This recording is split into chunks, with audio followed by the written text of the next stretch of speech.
wassalam, man ahya sunati faqad ahbani wa man ahbani kana matil jannah.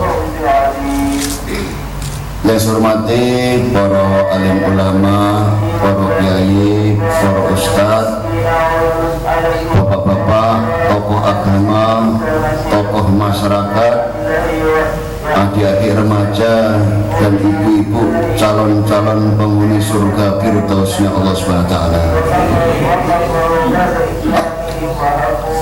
Lagi dan lagi kita bersyukur kepada Allah Subhanahu wa taala. Dialah Allah yang menciptakan kita manusia. Dialah Allah yang memelihara kita manusia. Dialah Allah yang memberi rezeki manusia. Dialah Allah yang menciptakan manusia, yang menghidupkan manusia, yang mematikan manusia. Dialah Allah pemilik surga neraka. Allah SWT telah kumpulkan kita dalam majlis taklim, majlis yang sangat mulia, majlis yang sangat-sangat dicintai oleh Allah, majlis yang dibangga-banggakan oleh Allah. Dan majlis-majlis taklim seperti ini menggugurkan dosa-dosa daripada ahli majlis taklim. Hadirin yang dimuliakan Allah SWT, semua manusia ingin bahagia, Pak. Yang kaya, yang miskin ingin bahagia. Pejabat, rakyat, semua ingin bahagia. Singkat cerita, semua manusia, makhluk ciptaan Allah ingin bahagia di dunia, selamat masuk surganya Allah SWT. Maka untuk kebahagiaan manusia, untuk kemuliaan manusia, untuk kesuksesan manusia, untuk kejayaan manusia, untuk keselamatan manusia dunia akhirat, Allah SWT telah mengirimkan agama Islam ini dengan sempurna. Agama Islam dikirim oleh Allah untuk kemuliaan manusia, untuk keselamatan manusia, untuk kesuksesan manusia, untuk kejayaan manusia dunia akhirat selama-lamanya. Apa itu agama sekalian? Agama ini seluruh perintahnya Allah, sunnah Nabi agama. Seluruh perintah Allah, sunnah Nabi agama. Sholat agama, puasa agama, zakat agama, haji agama, dan seluruh kehidupan Rasul agama. Muamalah, muasyarah, ubudiyah, akhlak, imaniyah yang ada dalam Rasul agama. Surah, sirah, sarirah yang ada dalam Rasul agama. Perbuatan, perkataan, pembiaran yang ada dalam Rasul agama. Maka hadirin yang dimuliakan Allah SWT, agama ini kendaraan manusia selamat dunia masuk surganya Allah SWT. Maka hadirin yang dimuliakan Allah SWT, niki nyuwun sewu, saya ini bukan alim ulama, bukan kiai, bukan ustadz, tapi saya ini dai-nya Allah. Karena semua yang ada di sini, laki perempuan, punya tugas tanggung jawab untuk menyampaikan agama. Jadi kita ini semua dai, Pak. Semua daiyah. Itu kata Allah. Kuntum berummah uridat inas ta'muruna bil ma'ruf wa tanhauna 'anil munkar wa tu'minuna billah. Ini kata Allah. Kalian adalah sebaik-baik umat, kata Allah, yang dikeluarkan, yang diciptakan untuk semua manusia. Untuk apa? Mengajak kebaikan, mencegah kemungkaran. Jadi kita yang duduk di sini, semua ciptaan Allah menjadi dai-dainya Allah SWT. Punya tugas tanggung jawab mengajak manusia kepada Allah SWT. Ini tugas kita semua. Jadi alhamdulillah sekalian, apapun profesi kita, Pak, jadikan kendaraan masuk surganya Allah SWT. Mau jadi tentara, mau jadi polisi, mau jadi petani, jadi pedagang, jadikan kendaraan masuk surganya Allah. Bagaimana caranya? Sumbernya halal, caranya halal, tidak menghalangi ketaatan kepada Allah SWT. Jadi polisi sumber harus halal, caranya harus halal, tugasnya tidak menghalangi taat pada Allah, tidak menghalangi sholat kita, tidak menghalangi puasa kita, tidak menghalangi zakat kita, tidak menghalangi haji kita, dan sebagainya.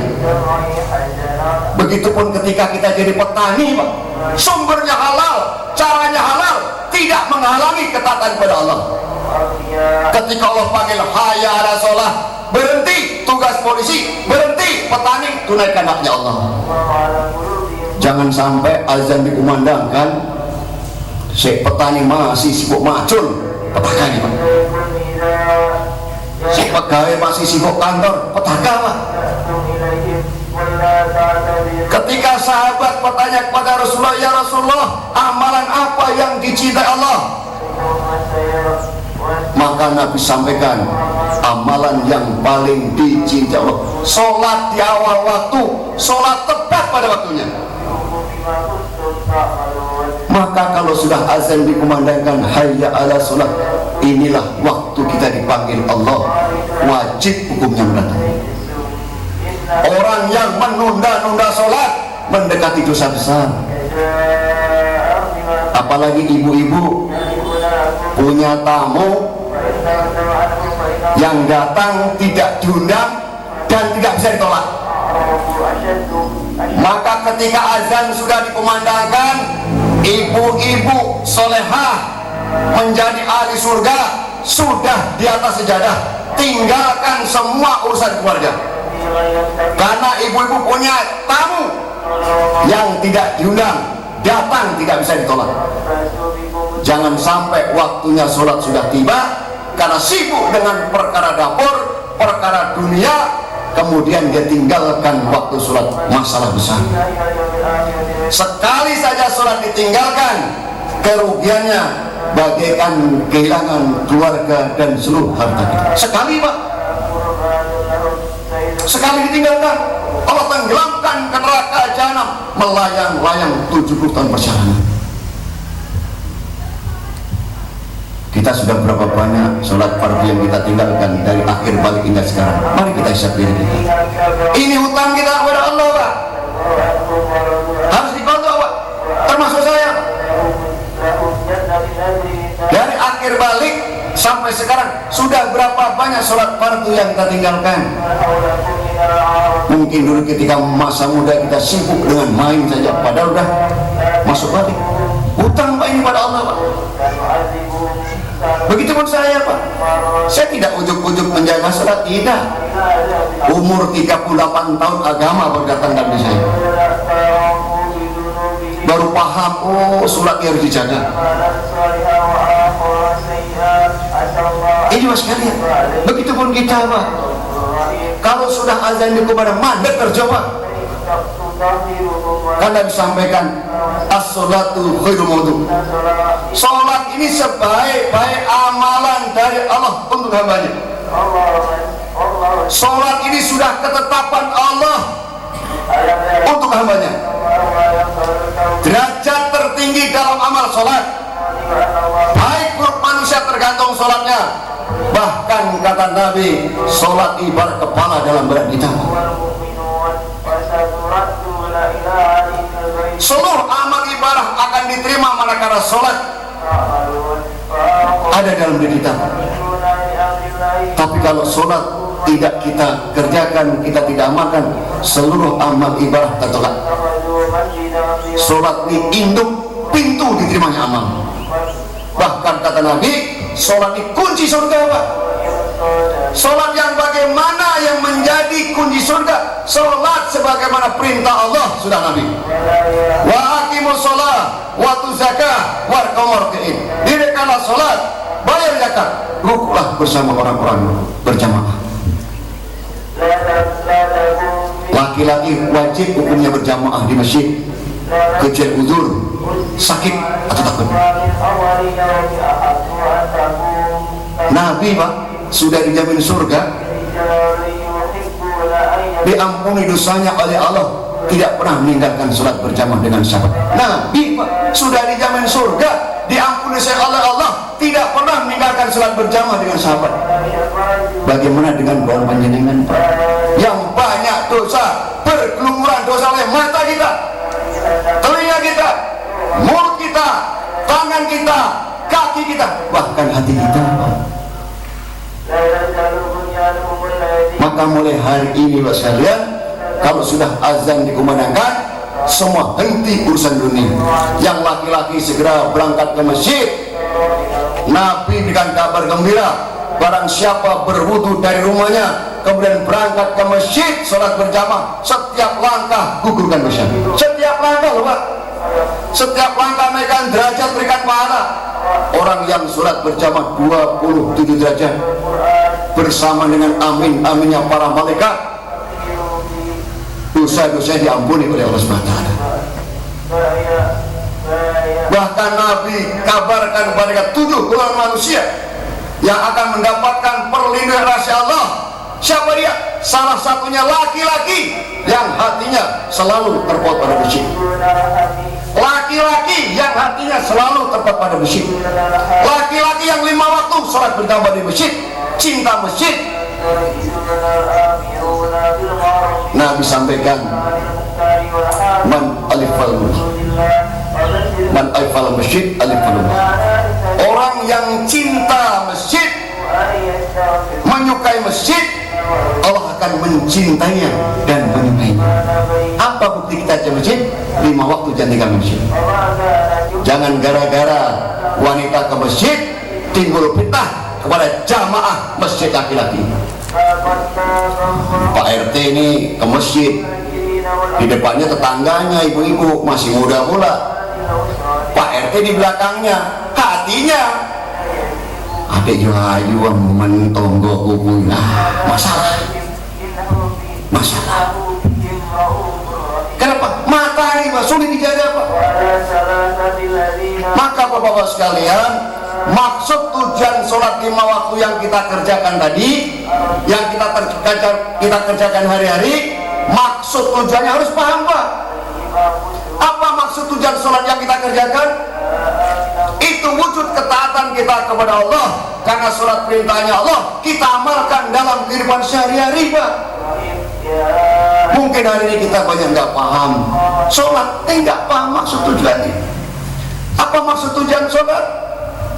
Ketaatan kita kepada dalam sholat kita bawa dalam kehidupan sehari-hari.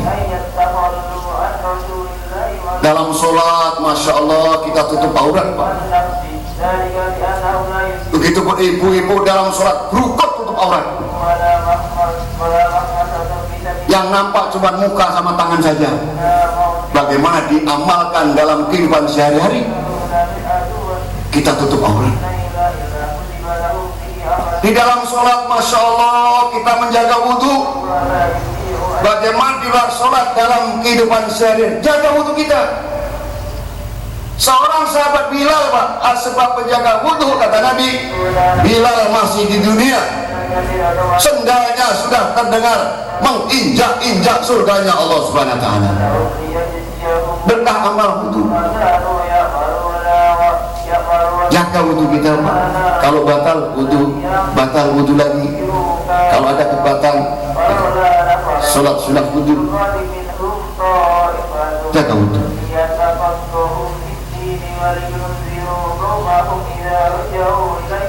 Di dalam sholat kita tunduk pandangan, pandang kita tertuju kemana tempat sujud. Maka dalam kehidupan sehari-hari Pak, jaga pandangan kita, jaga pandangan.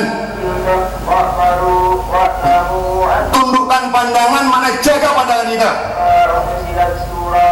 dari melihat perkara-perkara yang dilarang oleh Allah SWT, dari melihat perkara-perkara yang bermaksiat kepada Allah SWT. Di dalam sholat kita membaca Al-Quran. Bagaimana di luar sholat dalam kehidupan baca Al-Quran Pak. Jangan sampai kita nggak baca Al-Quran. Satu huruf Pak sekalian Allah berikan 10 kebaikan. Satu huruf Pak. Alif Lam Mim 3 huruf, baru Alif Lam Mim 30 kebaikan. Di dalam sholat membaca Quran, di luar sholat baca Quran. Di dalam sholat kita meminta, mengharap, bergantung hanya kepada Allah, berdoa kepada Allah. Ihdinas siratal mustaqim. Rabbighfirli warhamni wajburni warfa'ni warzuqni wahdini wafiq. Di luar sholat kita meminta, mengharap, bergantung kepada Allah. Di luar sholat kita meminta, mengharap, bergantung hanya kepada Allah.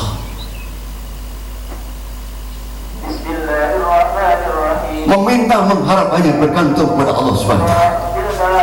Inilah hakikat la ilaha illallah. Di dalam sholat, Masya Allah, kita tebarkan salam, Assalamualaikum warahmatullahi wabarakatuh. Di luar sholat, dalam kehidupan sehari-hari, tebarkan salam setiap jumpa saudara kita. Masuk rumah, keluar rumah, ada orang, tidak orang, tebarkan salam. Jumpa saudara muslim di luar, tebarkan salam. Assalamualaikum warahmatullahi wabarakatuh. Di ulama sampaikan ada yang 60 derajat, 30 derajat. Assalamualaikum warahmatullahi, 20 derajat. Assalamualaikum, 10 derajat. Pahalanya apa? Jadi mulai hari ini setiap jumpa saudara kita, tebarkan salam. Maka maksud tujuan sholat yang kita kerjakan itu kita amalkan dalam kehidupan sehari-hari. Jangan bermain-main atas perkara sholat. Karena sholat ini dia Allah sampaikan, wa aqimus sholat, inna sholata tanha 'anil fahsya'i wal munkar. Kerjakan sholat, dirikan sholat. Sesungguhnya sholat mencegah perbuatan keji dan munkar. Berkah daripada sholat tidak ibadah sekalian, Allah akan berikan sifat kebaikan dari kita. Buktinya mudah Bapak. Di tangan Polres kurang lebih sekarang ada mungkin 40-50. Di lapas sana Pak kurang lebih 300-400. Tidak ada yang sholat apalagi jaga sholat. Ada yang judi, ada yang mencuri. Bahkan Yun Sewu umur sudah hampir 70 tahun masih pelecehan seksual sama anak-anak lagi. Nah, kemarin meninggal dia di tanah. Umur sudah hampir 70 tahun masih pelecehan seksual dengan umur anak kelas 4 SD. Udah mau masuk kubur lagi, mati pula di tahanan lagi. Sakit mati. Ya mudah-mudahan dia tobat, karena di tahanan ini kita buat program Pak. Di tahanan Persmaketan kita buat program sholat berjamaah 5 waktu. Kalau Senin Kamis puasa sunnah. Di tahanan itu.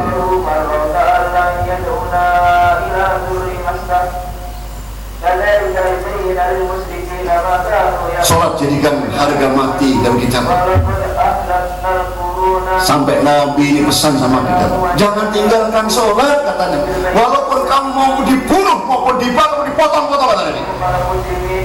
Ini pentingnya sholat. Pentingnya sholat. Karena sholat ini tidak ada rusuh Pak. Puasa masih boleh, orang sakit gak puasa. Zakat boleh gak punya harta. Haji boleh gak punya uang.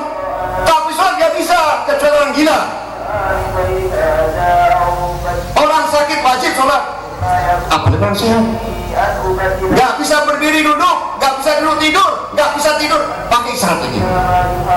Sholat Pak, saking pentingnya sholat. Ittaqullaha fi sholat, kata Nabi. Ittaqullaha fi sholat, ittaqullaha fi sholat. Takutlah kepada Allah dalam hal sholat. Takutlah kepada Allah dalam hal sholat. Takutlah kepada Allah dalam hal sholat. Jadi selamatnya kita di sini semua tergantung sholat kita. Maka mulai hari ini sekalian, jangan bermain-main atas perkara sholat. Tunjukkan akhlak baik kepada Allah, dan sholat ini menyelesaikan semua masalah. Hari ini kita sedang diuji wabah virus corona. Virus corona yang ciptakan Allah, yang mematikan kita Allah. Syariat sudah kita buat, pakai masker, jaga jarak, jangan berkumpul, jangan berjabatan, itu syariat. Di mana tawakal kita kepada Allah? Di mana sholat kita kepada Allah? Di mana doa kita kepada Allah? Pada masalah Allah berikan, yang menyelesaikan masalah Allah, Allah sudah berikan jalan keluarnya. Ya ayyuhalladzina amanu wasta'inu bisabri wassalah innallaha masyaallah. Menyelesaikan masalah dengan sholat, kata Allah. Hai orang-orang beriman, wasta'inu bisabri, mintalah, carilah pertolongan kepada Allah dengan sabar. Sholat, menyelesaikan hidup dengan sholat. Jam 2 jam diangkat tangan. Kalau orang Islam se-Indonesia Pak, jam 2 jam 3 bangun semua, selesai masalah. Sabar. Malam ini kita sholat tahajud belum selesai, besok lagi. Hari ini 2 rakaat, besok tambah 4 rakaat, besok tambah, sampai datang pertolongan Allah. Jadi menyelesaikan masalah dengan sholat.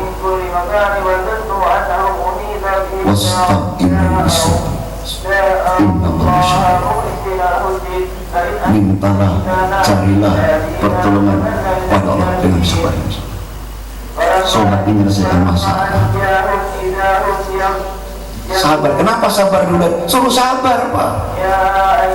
Datang sekarang wabah corona, sabar, sholat. Ini Pak sekalian, hadirin yang dimulakan Allah SWT, kita hidup tidak lama Pak, 60 itu selesai.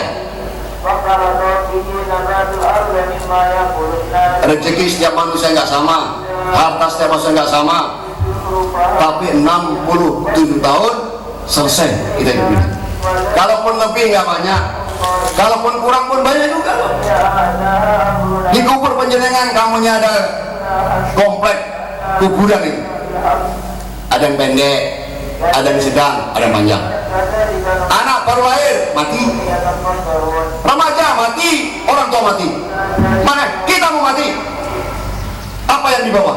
2 perkara, tidak ada 3, tidak 4. Apa? Iman yang lurus hanya kepada Allah, tidak mensyirikkan Allah, tidak menduakan Allah. Yang kedua, amal soleh, sholat, puasa, zakat, dan sebagainya. 2 saja. Yang hari kaya, sawah akeh, omah gedung, mobil akeh, mati, selesai. Hubungan dengan harta. Harta pindah kepada ahli waris. Nek bojone cek 6, orang sing lirik, habis harta kita dipakai suami istri kita yang baru. Nyerenges kita Pak. La ilaha illallah. Mari kita tanam hartanya, kirim ke akhirat. Kenapa? Sedekah. Gunakan harta untuk pengorbanan agama. Kita kirim Pak. Mobil nggak bisa dikubur, rumah nggak bisa dikubur, tapi subhanallah bisa dititipkan Pak, fakir miskin, anak yatim, bangun madrasah, bangun pondok, untuk fisabilillah, kirim Pak ke akhirat. Setiap hari sedekah, walaupun 100 perak sedekah. Karena sedekah ini Masya Allah akan menyelesaikan masalah sedekahnya Pak. Dari sekarang kirim Pak. Sawah banyak, rumah besar, mati, selesai. Saat kita mati langsung serah terima kepada ahli waris, istri kita, anak kita. Banyak kita nggak paham perkara ini, nggak sadar. Kenapa? Hari-hari ingat mati Pak. Datang ke kuburan, pandangi kuburan. Karena kata Nabi, orang yang cerdas, orang pintar, orang pandai, orang hebat, orang yang hari-hari ingat mati dan hari-hari mempersiapkan kehidupan setelah mati.